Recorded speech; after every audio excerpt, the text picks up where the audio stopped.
Are you about to send someone off to college? Or are you in college now? Then check out today's episode. I'm talking to Casey, who earned his bachelor's degree at age 19 and his master's degree at 21, all at a fraction of the cost. He's passionate about helping students avoid the trap of going hundreds of thousands of dollars in debt for a degree. So please stick around and enjoy the show.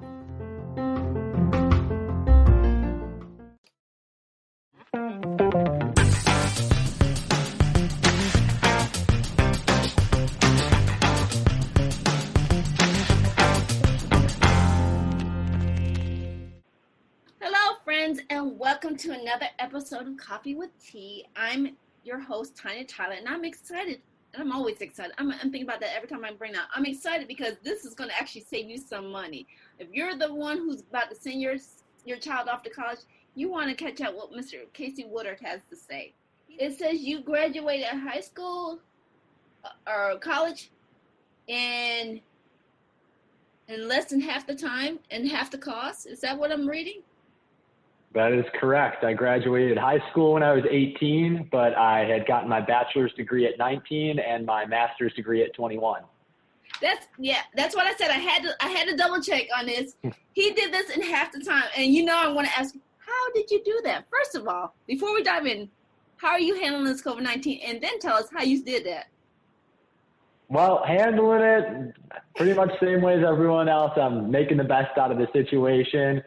Admittedly a tough circumstance, but definitely since it eliminated some distractions in terms of being able to just use this extra time to try to get some work done, get the word out about this, and see how I can't help through this. But handling it, I guess, as well as I can, but definitely looking forward to the day where I'm able to walk outside and meet some people and hang out without masks, but making the best of it. And I was able to do it. There's a bunch of just really not very well known, but super accessible shortcuts to being able to get the same exact college degree from the same schools, get the same exact credits, and just do it at a fraction of the cost and at a fraction of the time. And whether that be, here, I'll list off a bunch of things that you may or may not have heard of: AP credits, CLEPs, straighter line, ICE, credit overload, whatever it might be. There are just an absolute ton of different strategies and opportunities available to every student, regardless of your intelligent level or subject matter expertise, that are just open for anybody to be able to just get through college really quickly and really affordably.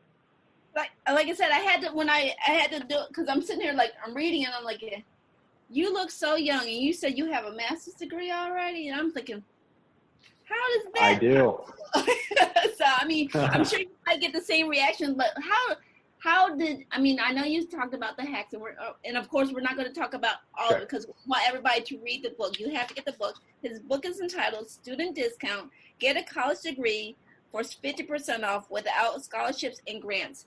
And it's definitely a must read. So how did you actually come across this process? How did this really become, I guess your passion? Sure. So it was definitely piece by piece. I didn't, walk into college really hardly knowing any of this. And for some background, that's one of the things I'm really passionate about is, everybody says, the typical way to save money on college is obviously to get scholarships. And those are obviously just an absolutely incredible tool. If you or your child or student aren't applying for scholarships, you really should. But a lot of the really good ones or really, valuable ones are only reserved for, the valedictorian, the genius, or the all-star athlete. And I was none of those. Just for some background, in the 10th grade alone, I failed math, history, and science. And so I'm just really passionate about the idea that, hey, anybody can save money on college, and it doesn't have anything to do with being, quote unquote, smart, or at least book smart or intelligent.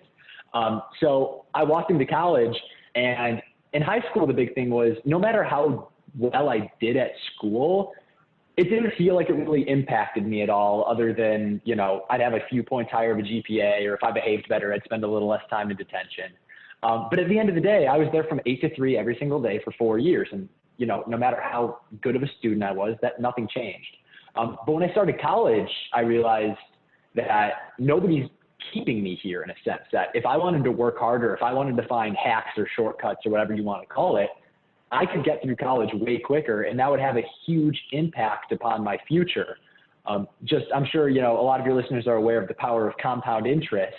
The difference at retirement, if somebody graduates at the age of 23 and spends $200,000 on a degree versus someone who graduates at 21 and only spends $100,000 on a degree, but they have that extra 2 years of work experience making about $55,000, which is the average college graduate salary.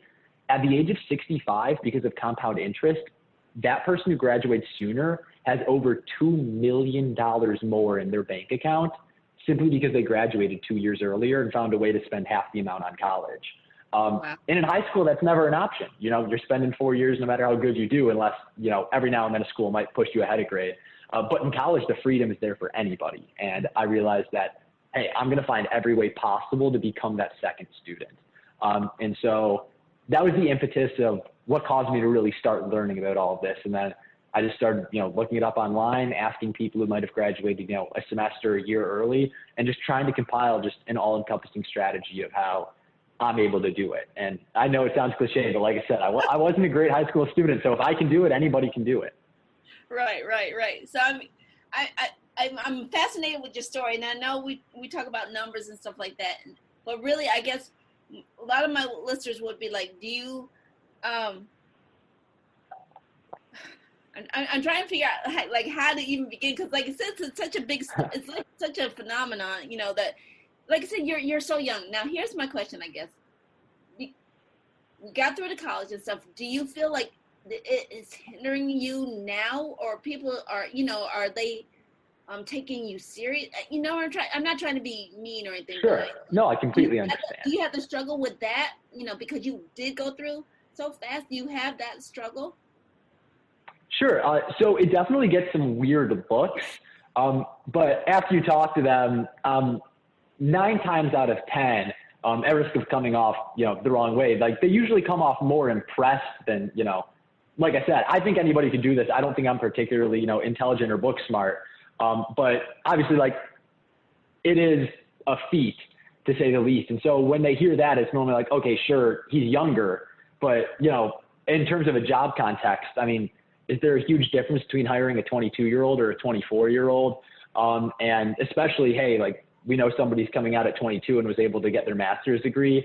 It gets some weird looks and it takes a little explaining, but clearly, at least I assume if you're asking from the perspective of, when it came to me searching for jobs, if anything, it really displayed, a bias towards action or just the fact that I'm willing to work hard to accomplish goals.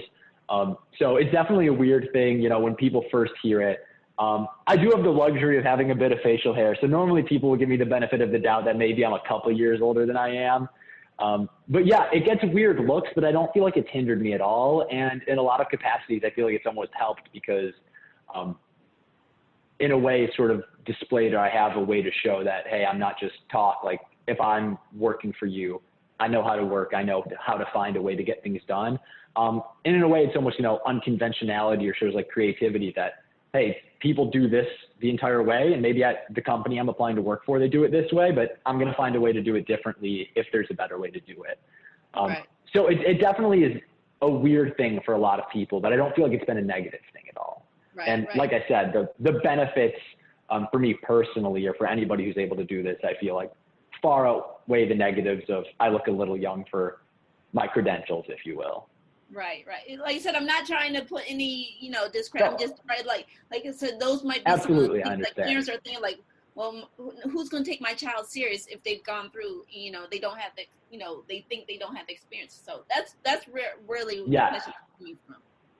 So, I completely understand.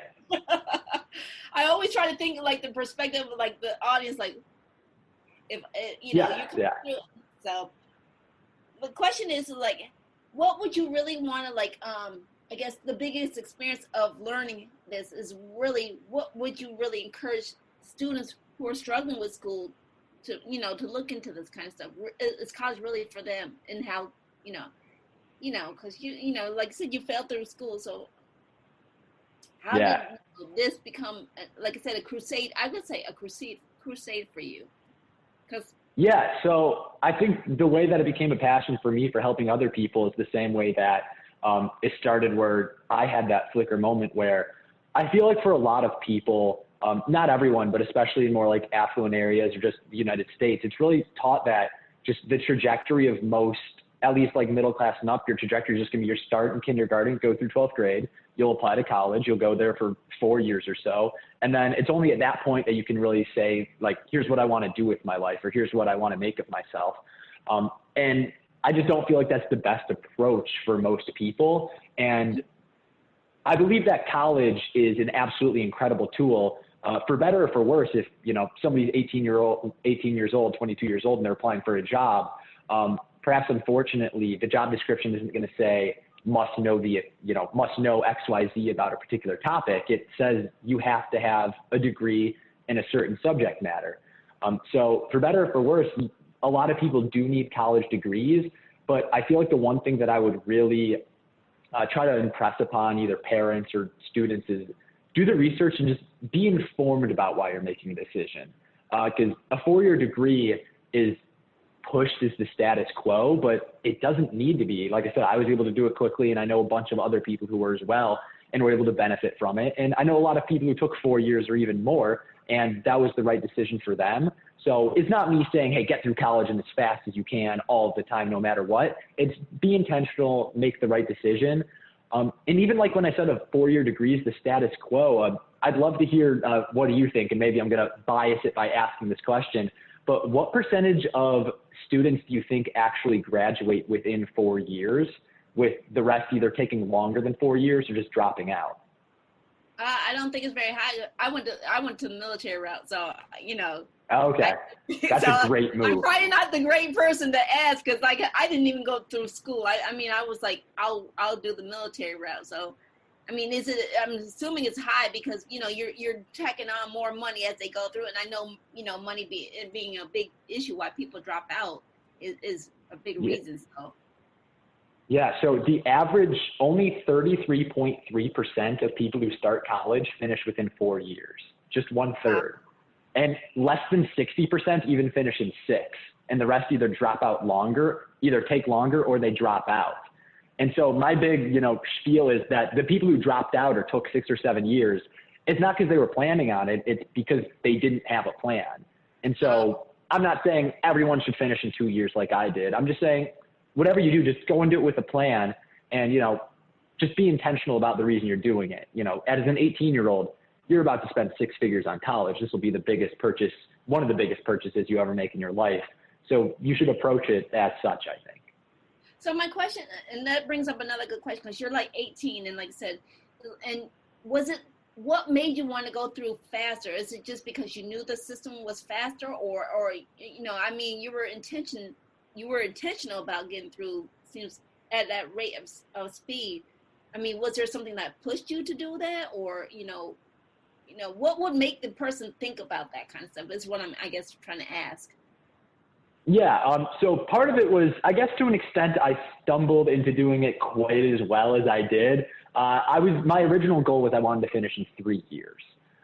And that just, like I said, it originally came just from me looking into it and realizing the average 4-year degree at a private school is over $200,000. At a public school, it's, you know, somewhere between $110,000 and $160,000. And that's just for if you take 4 years. And if I'm able to cut a year off of me paying money, and instead I'm working and I'm making money, that's just huge for my eventual future. Not to mention, you know, if I have an extra year of work experience, I'm more likely to get, you know, a promotion a year early compared to other people my age in general. So I just realized that the sooner I'm able to finish college, the better it'll be for my future self. Like, I might be giving up a little fun in the here and now, but long term it'll be worth it. And not to mention COVID-19, well, it's, you know, a tragedy, it's a great, you know, impetus or kick in the pants for students now who are, you know, everything fun about college is just stopped. I live in a college town right now, and you can't do anything that's the traditional college experience. And so now is a great time to get going at it and really to put the work in now. But the original driving factor behind that was I'm willing to sacrifice in the short term because I realize long term it's going to be worth it. And the more I looked into different ways of how I'm able to do this, the more I realized, oh, like I can do this way faster than 3 years, and I can do it easier too. Originally, it was just going to be, I'm going to take a lot of classes. And instead it was, hey, I found a way to, and we can get into this, a typical college class costs $1,500 and you're in there for 4 months. I found a way to take it for $89 and have it done in 90 minutes. And I did that a bunch. Less headaches, less stress. It's just easier. I worked a couple jobs. I had fun with friends, like all that typical college experience. You know, I went on spring break every year. My brother studied abroad in Europe and I was able to visit him. Like college was just as easy to me as it seemed like it was to everyone else. And it's because I didn't really have to work harder. I just had to find hacks or shortcuts or work smarter, if you will. Right. But the original reason behind that was just, I'm willing to sacrifice in the short term because long term, the pros are just gonna far outweigh the cons. Right. And I want to remind listeners that if you're Casey's dropping some big nuggets, and if you're picking them up and you're enjoying what he has to say, please make sure you hit that subscribe button and leave a comment in there. We'll know that you enjoy it by giving us a thumbs up. And also, my next question is really comes down to, this doesn't necessarily have to be for the degree. Can you use some of these for like taking just like certificate classes for like people who want to go back and you know, hone their skills? You know, that's what I'm trying to say. Can they use these as well? Yeah, so majority of my work with this book as well as my online course, all of that will pretty much apply universally to bachelor's degree programs. However, there is going to be some crossover, whether that be towards certification programs, even, you know, grad degrees. Like I said, not only my bachelor's degree, but I was able to cut my master's degree in half as well. I have friends who are, you know, getting certifications or certificate degrees, and I've seen there's been some crossover. However, it is going to be a little bit more hit or miss depending on, you know, the school that you're going to, the certification you're looking for, and just the different things they're going to allow. So there definitely is some crossover, but I would hesitate to speak confidently on specifically all the time certain strategies will or will not work. But there is going to be some crossover. And like I said, if one tip is even able to save one class, you know, hopefully it's worth it at that point. Right. So, Mr. Casey, the question I always love to ask people is, what's the one thing you want to leave the listeners with? Yeah, so I spoke to this earlier, but I think it's really just, however you want to phrase it, is be intentional or have a plan. Obviously, graduating in less than 2 years worked for me. I know some other people that might not be a good idea for. You spoke to wondering if, you know, whether I'm young, if that hurt my career prospects. For me personally, it didn't, but I could understand, you know, if somebody wanted to be a doctor or a nurse, like there's a pretty rigid, a pretty rigid pathway for your career progression and development. And I have friends who went to school for nursing. I couldn't imagine them finishing in 2 years. I know some who are, you know, they talked to me and they were able to use some of these strategies to still cut a semester or a year out. But that might not work for them. I know people who, if they wanted to go into really competitive job positions, you know, like investment banking, things like that, where they need those extra years to get internship experience, and that could affect you as well. And so I don't want to leave with people saying, hey, graduate early, it's going to be awesome for your future. There's, you know, all upside, no downside, or that it won't even be tough. I just want to, if there's one thing I can leave, it's just have a plan and, you know, figure out what you're going to do and do it for a reason. There's nothing wrong with, you know, taking a gap year to figure out what you want to do. There's nothing wrong with not going to college. But the thing is, just don't walk into it hoping that you'll figure it out, or don't spend $200,000 before you even have a plan for what you're going to get out of it. So if there's one thing I can leave everyone with, it's just have a plan and be intentional about why you're doing what you're doing. And I guess that expands beyond college. Right. Like I said, I love that. So, Mr. Casey, where can people find more information about you, your services, and getting your book? Sure. So my website is Woodard, which is my last name, CWOODARD.com. And there they'll be able to find links to my book, which is listed on Amazon, is both paperback and Kindle e-reader, as well as my online course. And then soon launching is a personal one-on-one consulting. So just a quick overview, distinction between those. The book is specifically for anybody who they or their child know, you know, where they want to go to school, what they want to study, and it's just all the tips and tricks to get through it as quickly, as affordably as possible. The online course is a lot more holistic, step-by-step. If you're in the 10th grade, and they'll walk through everything from how to get credits while you're in high school, the psychology and logistics behind choosing a school and a major, all the way to all the tips and tricks to saving money on college. We'll walk through how to apply for scholarships, all the different ways to be most likely to succeed and get the best ones. And even my favorite lesson I call textbook hacking is how to get all of your textbooks basically for free. The average student spends $1,300 every single year on textbooks, which is over $5,000 for 4 years. And I want to teach you or your student how to get them all for free. And that's a lesson in the online course. And then the personal consulting is the umbrella in which anything else might fall. If you want a custom developed plan for you or your student, or you just have any questions, that's the place to be. So cwoodard.com. Well, thank you for your time. And I definitely want to reach out to you because I know this might produce a lot of questions. So would you be willing to come back, and have a further discussion about, what's happening and maybe you've answered some questions that the listeners might have? I certainly would love to. If you get any questions in, I'd love to come back, and I'd absolutely love to be able to answer those. Like I said, I've created some stuff, but at the end of the day, if you have a question, feel free to reach out to you or just email me at Casey@Woodard. And I'm really big and passionate about this issue, just helping students, people my age get off to the right foot. So any questions any of your listeners might have, I would love to be able to tackle those the best way possible, especially with the way COVID has changed the entire landscape of college. I'm sure people are going to be doing their own research into this and seeing maybe this is what it took for people to realize that there's a better solution out there. So I'd love to answer any questions in the future. Well, thank you, Mr. Casey. And I do want to shout out to Mr. Abden to connecting us. Yes, he is the man. And I also he's connected me with a lot of great people, and you're one of them. So thank you, Mr. Abden, for this stuff. He is awesome. Thank you, Abden.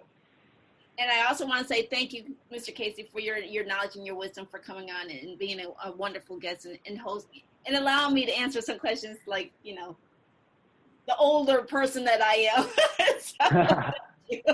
Thank you so much for having me. And I also want to reach out and let everyone know feedback is always welcome. All the links that Casey mentioned will be posted in the comments. Again, if you're enjoying the wisdom that he's sharing, give us a thumbs up, share us a comment, and let us know. And also, if you're getting any wisdom and insight that people are sharing besides Mr. Casey and everybody other guests that we have, please consider hitting the like button. We really need that support. And also, remember, take things in stride, go with the flow, and create your own path. And again, thank you, Casey, for being here. Thank you for our listeners. Thank you for having me. And we'll see you on another episode of Coffee with Tea. So till then, have a great day. Share with us. What was one of your takeaways from today's show? Post your answers in the comments.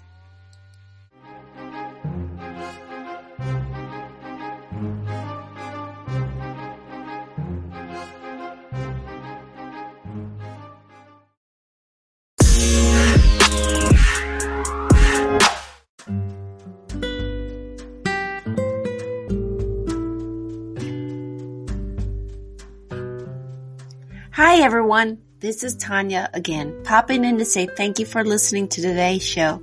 Coffee with Tea interviews are always free, and if you're enjoying the wisdom and insights that are being shared, please stay and grow with us and show your financial support. You can buy us coffee or become a monthly supporter. Links are posted in the description box. And again, I wanted to personally say thank you for tuning in.